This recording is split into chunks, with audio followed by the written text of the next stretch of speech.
आप सुन रहे हैं लक्ष्मी कुमावत की लिखी हुई कहानी मुझे स्वार्थी तुमने ही तो बनाया है। सुधा जी की आदत थी कि उन्हें सुबह में गर्म पानी चाहिए होता था, इसलिए सुबह से 2 बार उठकर कमरे के बाहर निकलकर आकर देख चुकी थी, लेकिन अभी तक बहू वृंदा और बेटा प्लास उठे तक नहीं थे। जब तक उन दोनों में से कोई उठेगा नहीं, तब तक उन्हें गर्म पानी कहाँ से मिलेगा। बात ये नहीं थी कि सुधा जी गर्म पानी नहीं कर सकती थी। बात यह थी कि बहू वृंदा रात को रसोई का काम खत्म करके ताला लगा देती थी। अब जब तक ताला खुलेगा नहीं, सुधा जी को गर्म पानी कहाँ से मिलेगा।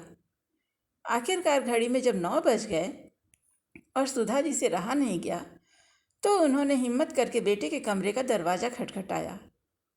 2-3 बार दरवाज़ा खटखटाने के बाद वृंदा की जगह प्लास ने आकर दरवाज़ा खोला और तमतमाते हुए बोला, क्या है माँ, सुबह सुबह परेशान कर रही हो। बेटा, मुझे गर्म पानी चाहिए था। रसोई में ताला लगा हुआ है, तो तुम रसोई का दरवाज़ा खोल दो ताकि मैं गर्म पानी कर सकूं। एक दिन गर्म पानी के बगैर नहीं रह सकती हो क्या माँ? रोज़ तो वृंदा करके दे ही देती है ना। आज संडे था, इसलिए सोचा था कि थोड़ा आराम से उठेंगे, पर आप भी ना। कहते कहते प्लास अंदर कमरे में चला गया और वृंदा को जगाया। वृंदा भी तिलमिलाते हुए उठी और चाबी लाकर सुधा जी के हाथ में रख दी और बोली, अब रसोई का दरवाज़ा आप ही खोल लीजिए। खुद के लिए गर्म पानी करो तो हमारे लिए भी चाय बना देना। जल्दी नींद खुलने से मेरे सिर में दर्द होने लगा है। कभी कोई सास खुश हुई है क्या अपनी बहू को सोता देखकर?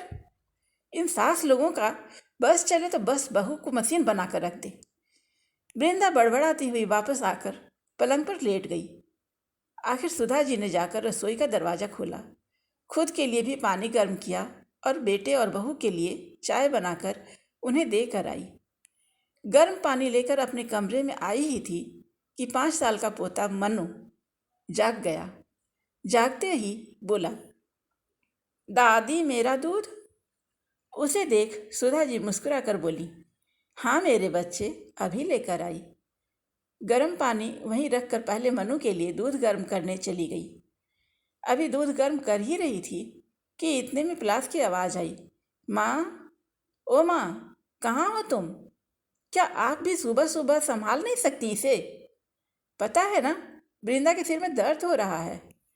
कहते कहते प्लास भी रसोई में आ गया। साथ में मनु भी गोद में था। उसे देखते ही सुधा जी बोली, बेटा, मैं तो दूध गर्म करने आई थी, मुझे नहीं पता ये कब तुम्हारे कमरे में चला गया। तो ध्यान रखना चाहिए था ना। बस काम का बहाना चाहिए आपको। मानता हूँ कि आप सास हो, पर बहू को भी तो इंसान समझो। वही है जो आपकी जिम्मेवारी निभा रही है, नहीं तो दूसरे बेटे बहू ने तो आपको रखने से भी मना कर दिया था।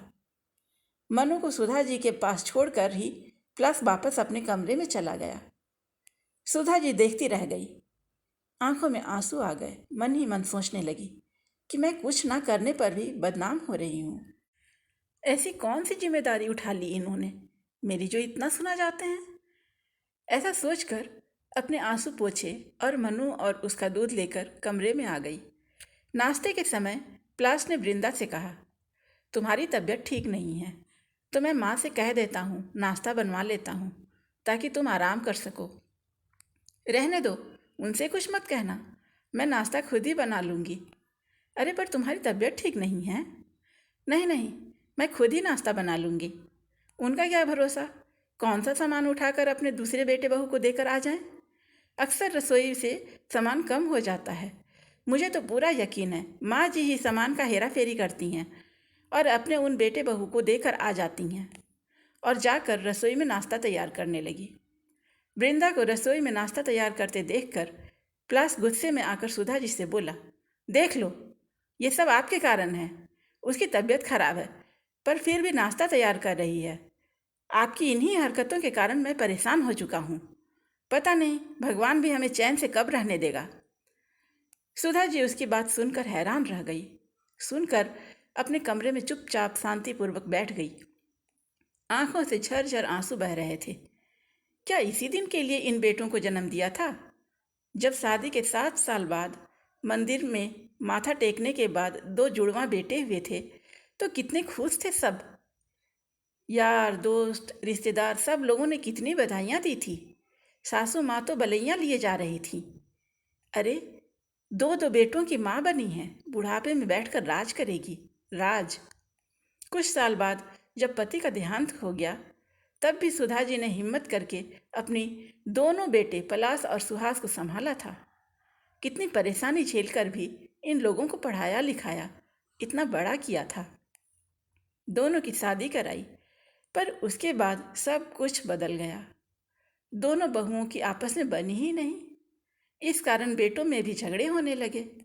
आखिरकार दोनों बेटे अलग हो गए।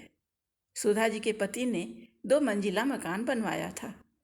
उसी में ऊपरी मंजिल पर सुहास अपने पत्नी के साथ रहने लगा और नीचे वाले फ्लोर में पलाश अपनी पत्नी और सुधा जी के साथ रहने लगा। सुधा जी को रखने को लेकर भी दोनों भाइयों में बहस हुई थी। सुहास ने साफ मना कर दिया कि वो माँ को अपने पास नहीं रखेगा, तो पलाश को अपने पास सुधा जी को रखना पड़ा। सच कहें तो उस समय की बधाइयाँ आज कानों में चुभ रही थीं। थोड़ी देर बाद पलाश कमरे में आया और पोहे की प्लेट सुधा जी के सामने टेबल पर रखते हुए, या यूं कहें कि पटकते हुए बोला, लो नाश्ता कर लो। आखिर एक बहू को ही परेशान करते जाओ, दूसरी से तो कोई लेना देना ही नहीं है। सुधा जी को पलाश की बात बहुत बुरी लग रही थी। उन्हें ऐसा लग रहा था जैसे पोहे की प्लेट उन्हें चिढ़ा रही है। ऐसा खाना भी किस काम का जो तिरस्कार करके दिया जाए। आखिर सुधा जी ने उस नाश्ते की प्लेट को हाथ भी नहीं लगाया। आखिरकार सुधा जी ने काफ़ी सोचा और सोच समझकर वो एक निर्णय पर पहुंची।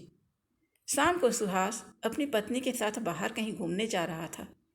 पलाश और वृंदा भी बाहर खड़े हुए थे कि तभी एक प्रॉपर्टी ब्रोकर उनके घर पर आया। उसे देखकर चारों बेटे बहू हैरान रह गए।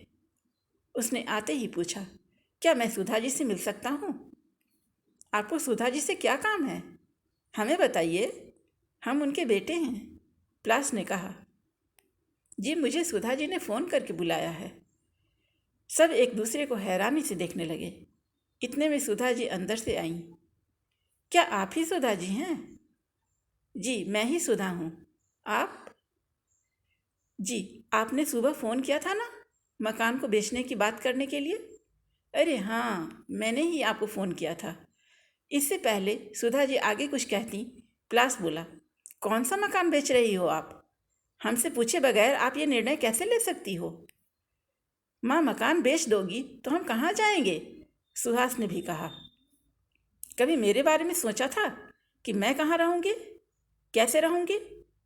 सुनाने में तुम लोग तो मुझे कोई कसर नहीं छोड़ते। मकान तो मेरे पति का बनवाया हुआ है, मेरे नाम पर है। फिर किस हक से तुम लोग मकान में रह रहे हो और हिस्सा मांगते हो? पर माँ जी, समस्या क्या है? मकान को बेच दोगी तो आप उन पैसों का क्या करोगी? वृंदा ने कहा। सोच रही हूँ कि वापस गांव चली जाऊं, जहाँ से जिंदगी की शुरुआत हुई थी। वहीं जाकर अपनी ज़िंदगी के अंतिम दिन देखूं। इसलिए मैं मकान बेचकर गांव में ही ज़मीन खरीद रही हूँ और वहीं रहूँगी। फिर हम लोगों का क्या? छोटी बहू ने कहा। मुझे नहीं पता, तुम लोगों के तो हाथ पैर चलते हैं और उससे भी तेज जुबान चलती हैं।